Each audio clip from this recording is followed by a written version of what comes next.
I don't think we have a super team. Oregon's been the closest, and they've played beautifully as the number one team.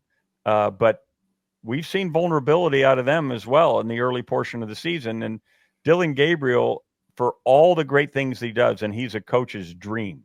I think he'd be the first pick if only coaches had got to pick their quarterback, just because of how efficient he is and how he gets rid of the bad play and throws it out of bounds. I think Shedeur Sanders will be the first one drafted, but I think Dylan Gabriel is a coach's dream, and even him has thrown 5 picks. So I just think this is a very vulnerable season, which means that we could have a lot of mayhem down the stretch. You have coached a number of teams that have played into the postseason, and you're watching these guys do it now. How does the length of this season, the potential for somebody to play 16, 17 games, the depth needed, there's an art and a science to getting your team playing every week, but also sort of this season that is building for some of these contenders. What are you seeing coaches do, or how does that job, you've been in that job, how does that job change as the season goes along? As the season has gotten longer, over the college football playoff experience, whether it was 4-team or now 12-team, everybody that I talk to, from the Urban Meyers to the Nick Sabans, have all said that the art is how to shorten practice to make sure your teams are fresh.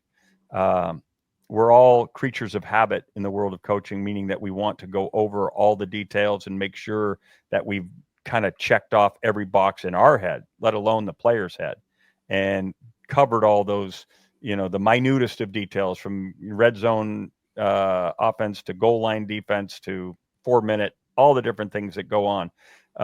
Nick Saban took a bow last year when they hit that 4th and 31 pass, the 4th and a mill row, right? He goes, we practice that every week, right? Well, you do, because you're checking every box. It's just what we are. We're creatures of habit. And as you get further and further in the into the season, you have to force yourself into saying, we're just going to talk through those things, because you just can't stay on your legs forever. One of the things that I find interesting about this Curt Cignetti story, who's obviously coach of the year material if there ever was one, is Indiana is now 10-0. First time in Indiana history, fellas, that they've ever won 10 games. Never before in history. Gary Danielson and Brad Nessler on the CBS had Foreigner playing "Feels Like the First Time," during the broadcast. I mean, it's remarkable. But in terms of the attention to his detail, every one of those practices doesn't go past an hour 40, and there's no wasted time, no wasted motion, and it's one of the secrets to success. So everybody's going to be very, very aware of that. But in an NIL world where transferring is more the norm than the abnormality, depth is everything. So it's really, can you stay healthy? The healthy team will have the best chance to win. Rick, how would you attack Oregon? Oh, that's an interesting question. There was a great coach that was asked, who's going to win the championship? He said, I have no idea, but I know what they're going to look like. And Oregon looks like a championship team. Yeah, they've gone out, and Dan Lanning, with his experience both with Saban and with Kirby Smart, knows how to get depth on defense, knows what a great back end secondary wise looks like, and they've gone and got those pieces. You have to. It's hard to go 11 play drives against a team like that.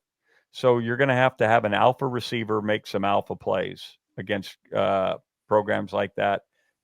And, explosive plays, 30-yard plus plays to beat an Oregon. Or you're going to have an Ashton Genty, who ran for $190, or it's been a while, so maybe 200 against the Ducks, that can keep you on the field and keep their explosive offense at bay. Those are the two ways that you can do it. And